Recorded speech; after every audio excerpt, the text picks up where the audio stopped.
Hello, everyone. Good evening. This is Dr. Rao, and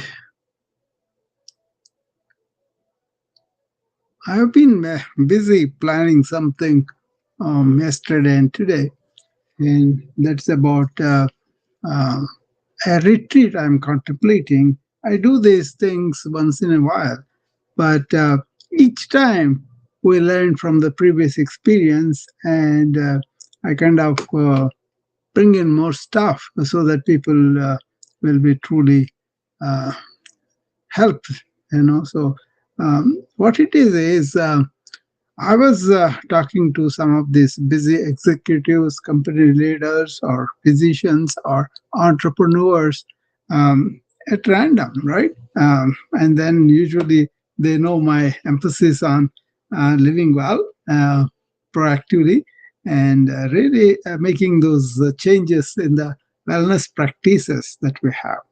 Some of them we know from modern science, some of them we take it for granted, some of them we have to dig deep back into the ancient times to learn that. Okay, I have no problem because the more I go into the ancient practices, the better I became, the more healthier I became, the more happier, and the more equanimous in my mind and all that. Okay, so that kind of thing I wanted to promote with my friends. So they chose to come and stay with me for 2 or 3 days. It was just like a friendship. But they knew that they were coming to take retreat from their regular life, whatever it is. It's not that all that they are doing bad, but some things they discovered after we embarked on that inquiry or exploration into their life and into what is life and what is possible, what are the things that we need to learn, things like that. Okay, so it started with friends. Usually, people came by single because they wanted to really know what is with their life. And sometimes the problems were severe enough that they could not handle by themselves, and so they needed my perspective. It's as simple as that. And then it started like that. But then I did tell them, when you come and spend time with me, prepared to be taking a retreat from your regular life, right? So that is the it's not that you have to forget about yourself completely. No, you kind of take a good look at what's going on in your life and what is that you can really revise or regenerate, that kind of thing. So I call the retreat is like taking a uh, look back or retreating back from your lifestyle, whatever you are doing. Okay, some are good, some are bad, but lots of times people don't pay attention unless somebody else draws attention to them nicely, gently. So whoever came, they were single, right? They came and stayed with me like friends for a few days, and then we didn't have like a business of retreat, but the purpose, the principle was take a retreat from your whatever life you are having. So one of my friends, for example, he came. He was a busy man in his profession, so he has a lot of followers on the social media, and he had been using the phone continuously, right? So when he comes to stay with me and then have some discussions that were good, um, he didn't have that intensity. He wanted to socialize, he wanted to sightsee, he wanted to engage on the phone with all the business people, and so he did not really take a retreat from his regular life.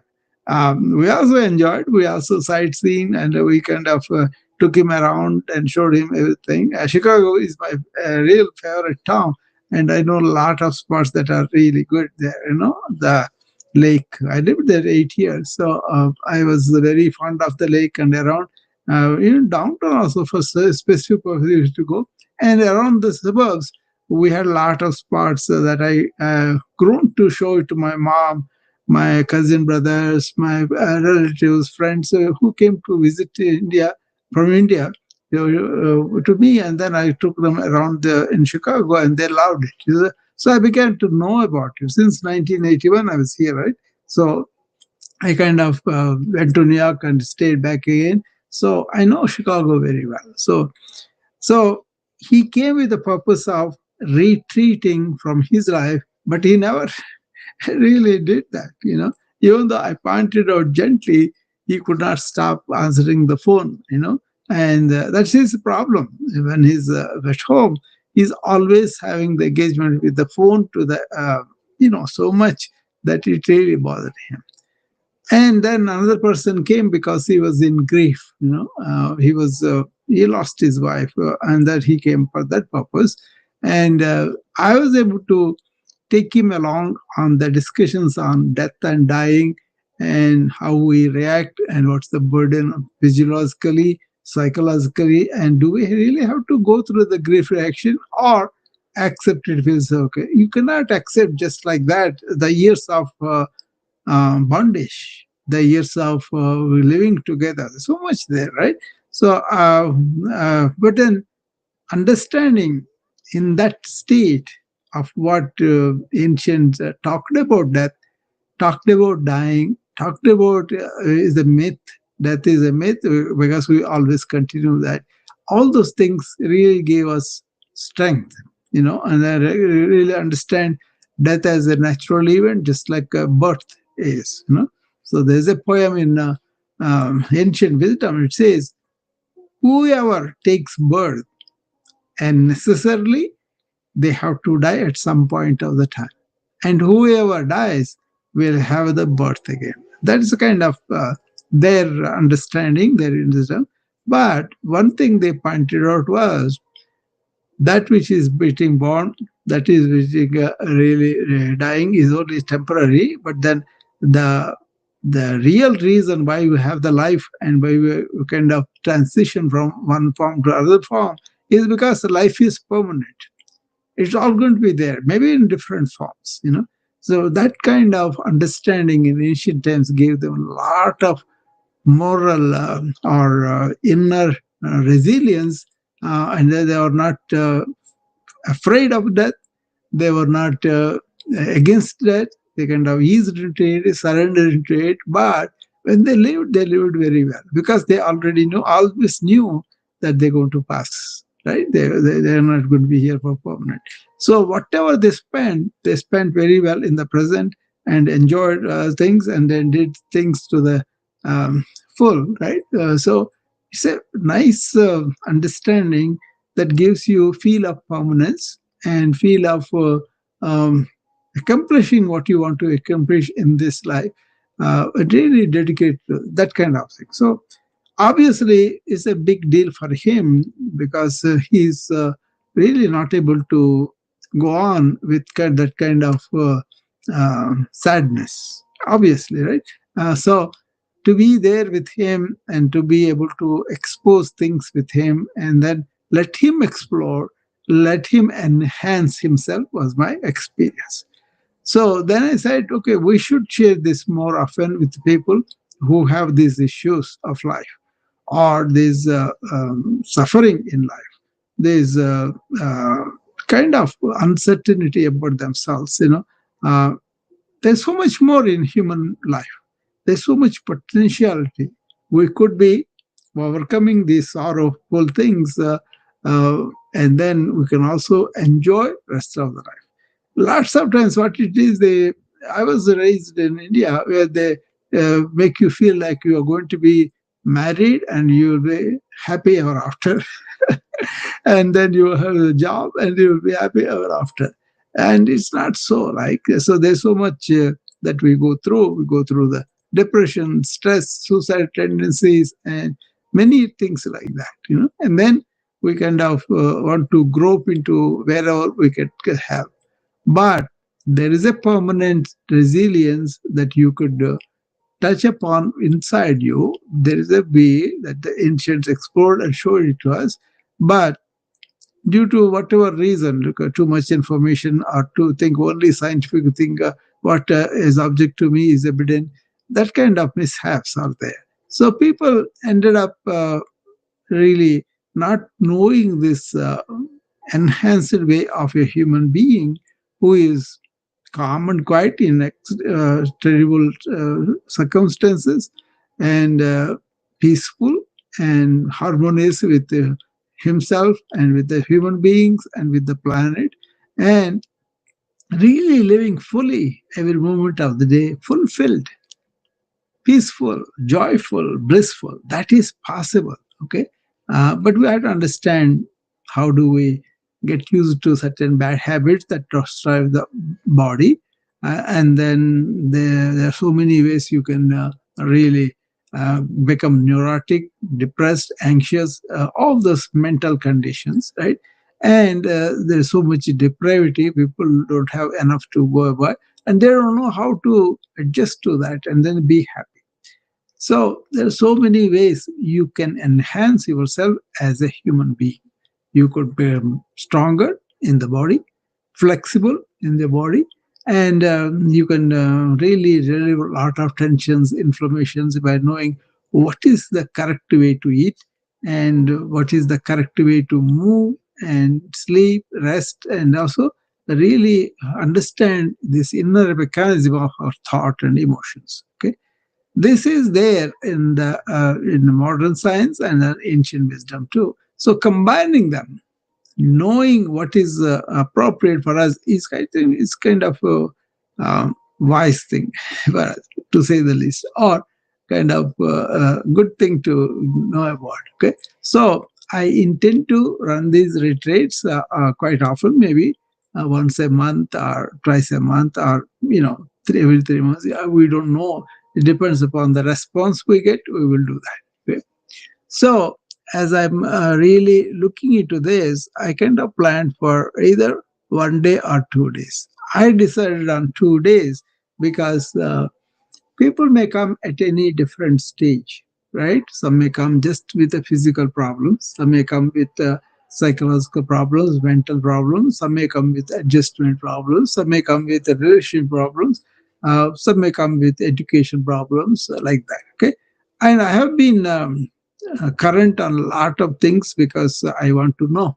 So every day I kind of see the PBS channel and CNBC channels to know what's going on with the economy, what's going on with politics, what's going on, and also what is going on with the healthcare policy at the Washington level that's influencing our health in this country, United States. So a lot of people lost insurance, are going to lose it, or whatever they get access will not be covering everything.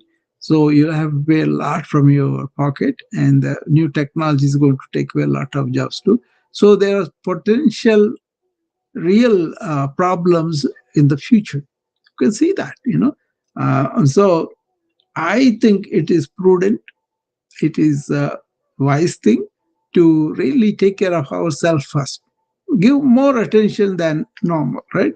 Don't leave it to the anybody, healthcare people or anybody that tells you we're going to fix you completely. No, you can help them to help themselves. That's what I think. Even my patients come with a simple infection, I kind of talk to them about viral, bacterial, and about how to prevent these infections and how to enhance your immunity. All those things. Not a major lecture, but I tell them these areas are there. You can tap in, and I can give them brochures. I can give them a lot of research material that they could study. Right? That we are doing all the time.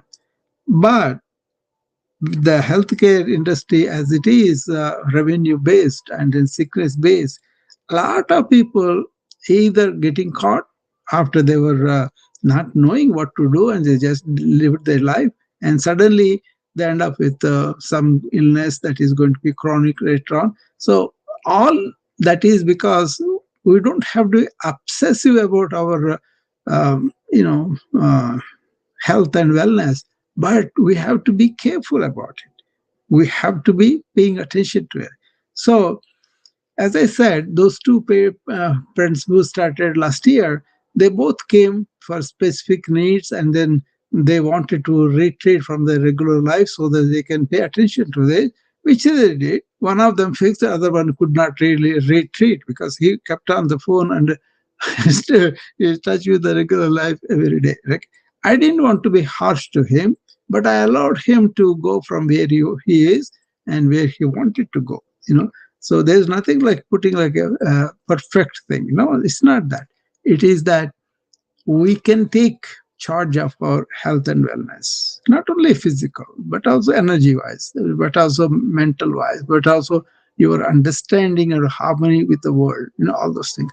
So, thinking all that, I kind of wanted to take people where they are, not in a judgmental way, but suppose somebody wants to come and say, I just want to build up a good body that is going to be useful for me down the line, and I want to be attractive and all that. He's only at that understanding, but then we can tell them body image is something not to really hang on to. You can have a good body, that's good, but then you are more than that body or the mind, and so then you can manage the body. Okay, but suppose you're very attractive, that's fine, but then that is superficial. It is going to go away after a while, right? They may not be aware of that, but having that perspective helps them not to concentrate on things that may not matter down the line. So, obesity people, for example, they come to me with a lot of body image problems. Okay, so then I will bring it in. Whether you're thin or fat or whatever it is, you are a human being. First be that being, and then that being doesn't care about the shape or whatever body you have. It's good to have a healthy body, so that we don't have to slow down, we don't want to not able to do what we want to do all. But having that this youthful image, and everybody has to be sculpted, everybody has to be thin, blonde model, I think that's a disservice to a lot of people who may not get it, may got it, lost it, or may never be able to get it. Okay, but their real identity is different. They're not just obese; they are human being who has a obese body. That perspective, I put it in my book on the obesity. Some of these ancient perspectives. That's one about image. The second one was taste. Taste is such a made big deal. Many people suffer because they are used to certain tasty food, and then when the disease strike, they cannot do that. For example, salty food some people like very much, right? And you have high blood pressure, we restrict the salt, and you cannot really do as before, and you have the withdrawal of that, and then you will be suffering because you are missing it. You're miserable because you are not able to eat the thing, and then many people feel I'm just here to enjoy food. Foodies, right? My brother and me, we used to have this argument, friendly argument, but from the beginning. I don't know, but it just stuck on me. I said, no, no, we are not just here just to eat. There must be something more. That we could do stuff, we could enjoy stuff, we could do stuff for the society, for the family. So many things are there. I loved, even as a child, to help, go and help my mom, what she is doing in the kitchen, and manual things, get the water, like that, I love to do things for other people. So I thought just engaging myself in enjoying food is very minimal, right? I are not. My father said, no, no, no, we are here just to eat, enjoy everything, and throughout the life we can eat and enjoy. But sooner or later you'll have to give up, right? Then you will be suffering. That's what I'm talking about. So putting that taste is temporary, and taste also can be overcome. Don't make it an addiction. How do you do that? There is a practice called pratyahara. That means you are withdrawing whatever stimuli coming from through your senses. So you go to the garden, you see the flower, you sense it, you hear the wind, all those senses are receiving the stimuli, right?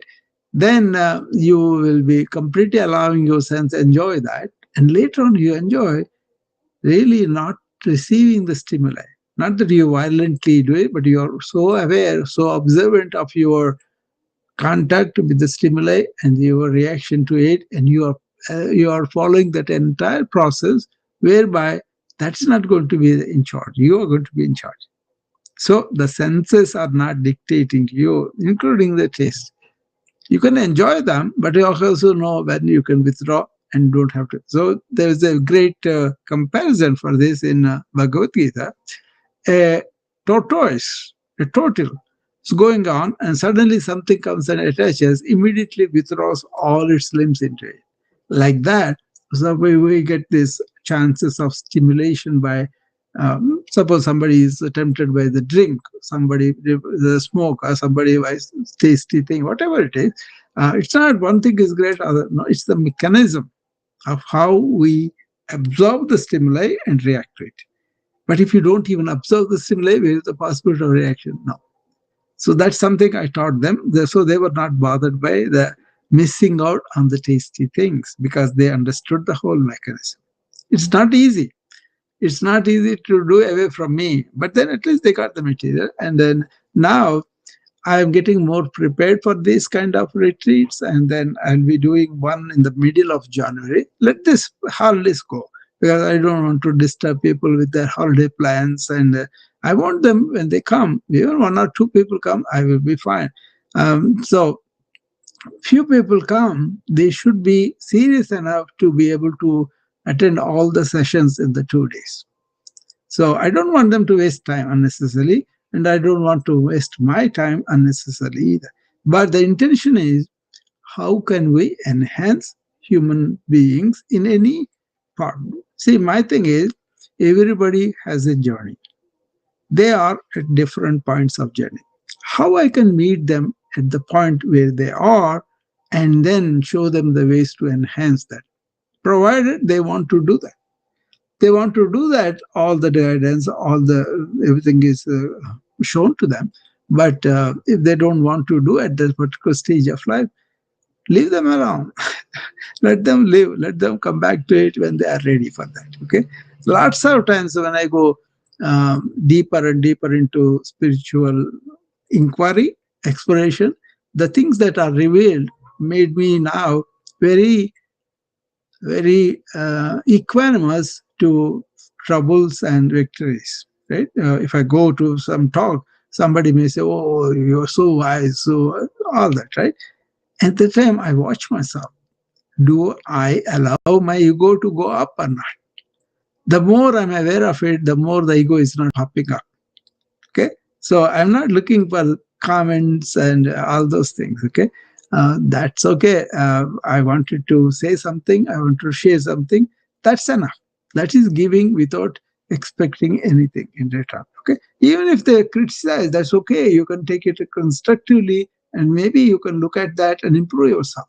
Okay, but a lot of people criticize me about it doesn't serve their purpose.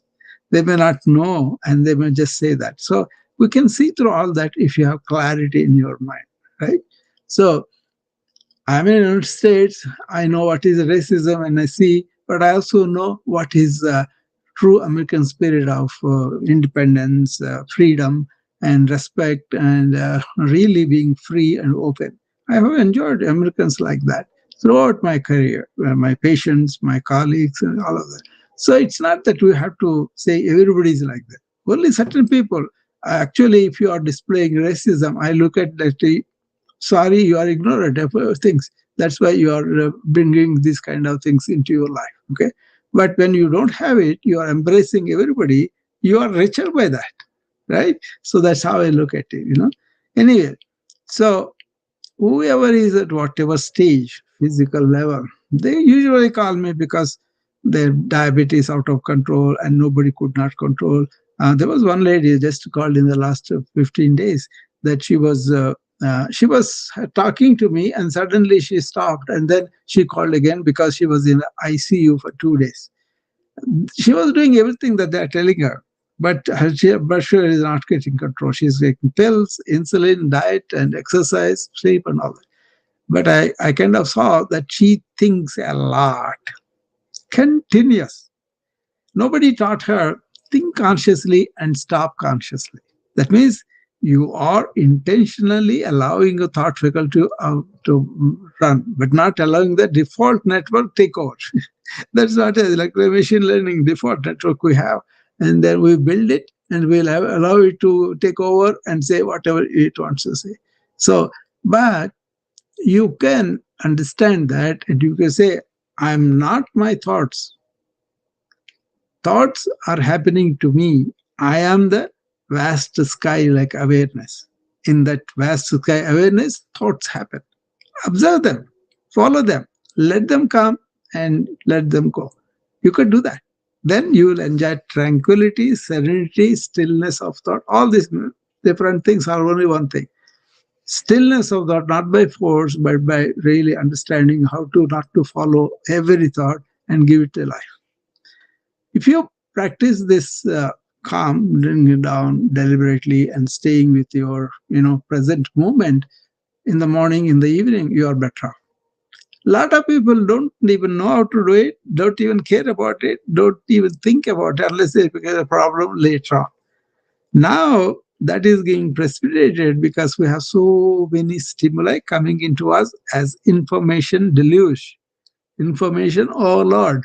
Everybody knows about it. But what are you doing about it? What are you? That answers I found them in ancient wisdom. They paid attention to thought, feelings, and also they paid attention to what is beyond thought. That is missing in modern people because they may hear something, but if you still think about it, you do not get it. But if you can stay without thought going all over wherever it wants to go, but use it and stop it, that's a valuable skill. I think that's something completely different thing I bring to the enhancement. Use the thought, but don't be victim of the thought. So that is negative, is positive. You can be neutral. That is possible. There is this term called sthita pragna. That means established in wisdom. And that wisdom tells him everything is transient, everything will come and go, but don't have to be emotional turmoil because people expect things. People say, this is the way my life should be, or the society tells him, you should be doing that, you should be achieving this and all. When they don't do that, they suffer. But a lot of people get, you know, disillusioned because they pursue something and at the end of it, they got it. They say, what is it? I don't feel anything. I have to go more for it. That kind of thing. Okay. So enhancement happens in so many spheres, so many layers, so many stages of life. And according to the culture, according to the education, according to the family, so many factors are there. But essentially, all humans have the being. That is the commonality. That is our inner self. That is our inner life force. That is the one that is going to be permanent, making its own life, right? And you may change forms, but the life force doesn't go ahead. Grass goes down now with all the ice and snow we are receiving in Iowa, but then the life comes back in summer. Just like that.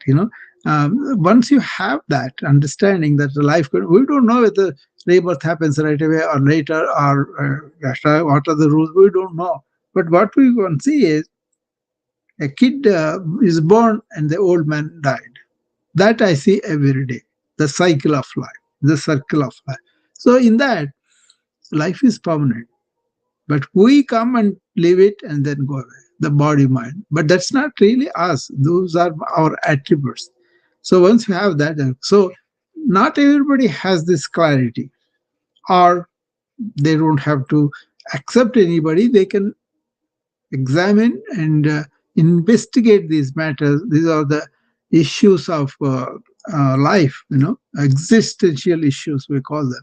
The more you think about it, the more you consider other people's perspectives, either old or new, the more you will see the clarity of the whole existential issues. Okay, for this you have to take a personal, and that's the highest. But the lowest is just to get over the body mind image and then just go about your stuff. Even though you are ill, you don't have to make it worse with you thinking about it or feeling about it. That is the psychosomatic. Or you have the illness, you're taking only one particular type of treatment that's not working for you. You will so you are eating bad, but your pancreas is burnt and you need the insulin. If you don't go to the insulin, then you'll be in trouble. If you eat a lot of stuff that is really appealing to you, but it's not good for you, your disease will go. So they need to, from not knowing how to preserve wellness to illness, from illness to chronic illness, and chronic illness to permanent patient. Don't have to be like that. You can be protecting your wellness. If you get ill, get better. And there are so many ways to get better. And also maintain this real balance of health till you are very late. You don't have to be an old hag not able to do anything. See, that's what I'm trying to prove to everybody. To look at my energy, how many things I get into, how many things I uh, do stuff. They're not dipping the energy. They're getting more energy as you go by. Right. So anyway, this retreat is going to happen next month in the middle of the month. I'll get you all the dates and everything.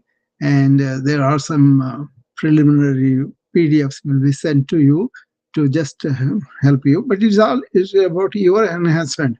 What is that you want to enhance about? Not according to a certain record, but what is that in life you want to do? You want to, like Janet told me, that she wants to be able to get up and go and see her grandchildren. She's doing it. I'm very happy for that. And she does so many things sincerely, right? So, knowing where you are, knowing what to do, and doing them, and then enjoying the life. It's as simple as that. If you suppose you allow the chronic disease really go on and fortify themselves, then you will be a cripple. You will be very fragile, and then you will be not able to do a lot of stuff. You can't even walk sometimes and break your hip and all if you have a fall. So those kind of things. A lot of American life I saw is either when they are really active and has a good energy and wellness, they don't care about it. They don't take care of it, as even though we are all saying, okay, have a good diet, have a good exercise. All the wellness people here, they're doing that. But very few people listen, and of them very few people really uh, do them throughout the life, and they slip up. They kind of get conditioned by the restaurant industry or the sedentary life inducing industry. They really don't pay attention to the long term consequences, but also along with that the people are also not paying attention to that, so they end up losing their wellness, which is constitutionally is there, genetically is there, and also you have inherited that. And also in the nature, when you are born, you have got what is called prakriti. There is a constitution, there is a genetic background that comes to you that tells you you are well, at least partially or fully, according to the genetics, right? But then you can maintain that if you know what is this prakriti, this natural order getting disturbed by? What are those factors? What are those living things? That there are plenty in the modern society, as though these people don't know anything about it. It's not that. It is a conditioning the other way a lot. So a lot of people want to be healthy and well if they know how to maintain the wellness. Okay, and they say, oh, I have insurance, so I can do whatever I want. Then I get sick, I'm going to get taken care of with the hospitals and doctors. That used to be the case when I first came into this country. But now people are knowing about themselves, their condition, their understanding of a lot, but still a lot to be said about knowing what is happening in the medical field, what are the new things that are happened. You go to the doctor and you assume he will give you the best. You demand, you give me the best practice that is available, but you don't have the time or you don't have the means sometimes. But now with the AI you can research better. Stay out to learn, research better, get your own information, and be actually kind of advocate for your own wellness. That's what I'm into. I want to help people to be their own advocate about preserving their wellness. You don't have to be obsessive compulsive about it. You just have to be smart and then be listening to what's happening in the society. What are they coming up with? And then you will be able to adjust to the conditions or improvise them or really go with the conditions. Whatever it is, assume responsibility for you. For those people, this is the retreat from the regular chronic illness producing behaviors to something totally different. It is not about just the body, mind, or your inner spirit. It's a holistic approach that's needed. This holistic approach doesn't mean that you are non-scientific and you just go by some belief or some kind of fact. No, you got to use your own intelligence to find out what is breaking through in the modern science. What was said about that in the ancient time? And when you do that, you will be amazed how many things ancients know, how much of knowledge they have about wellness. Bring those things into our regular life. Test it out. Think about it. Research about it. And then when you adopt only the things that you think that is right. So you have to have that kind of responsibility about not believing them just because somebody said, but those kind of opportunities I want to provide to people. I want to encourage them to be in the loop of the scientific discovery and discovering the ancient truths. That's what I want to do. Anybody wants to ask any question, anything, you can come up. So I'll be happy to answer that. So this is going to be 2-day event, and all the information will be sent to you, and it will be online on Zoom. And I would suggest that you do the stuff. Suppose I say take a walk on the bare with the bare feet on the earth. You can find something that is applicable to you. Suppose you are living like me in the icy cold Iowa, we may not have the opportunity, but you can walk indoors, right? You could go up and down stairs, like be physical and all that. So there will be component starting with body, going into the mind and emotions and spirit and all that. So we will go layer by layer, and then see whoever has problems in that layer, they can fix it. If they are interested, they can go further. If they are not interested, they can really listen and go. It all depends upon your receptivity, your questioning ability, your willingness to take responsibility for yourself, for your lifestyles, for your changes and everything. So that the highly motivated people who want to advocate for their wellness, they are really doing stuff that we agree to do. And then I don't have to monitor them. They themselves monitor themselves and report to me the changes. So I know right away who is really taking this serious, who is really. So a lot of people, after they go from me, may not do those things, so they won't come and report it.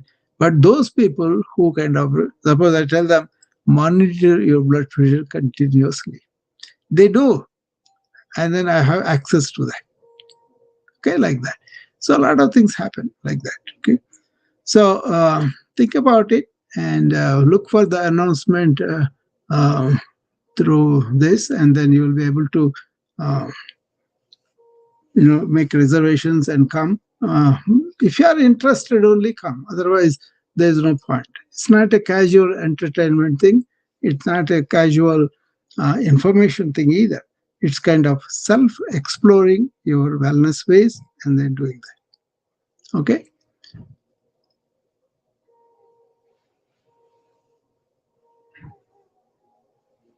Okay, thank you. And I will come back whenever I have time, and I will let you know more details of that. You can always um, DM me too. Okay, bye bye.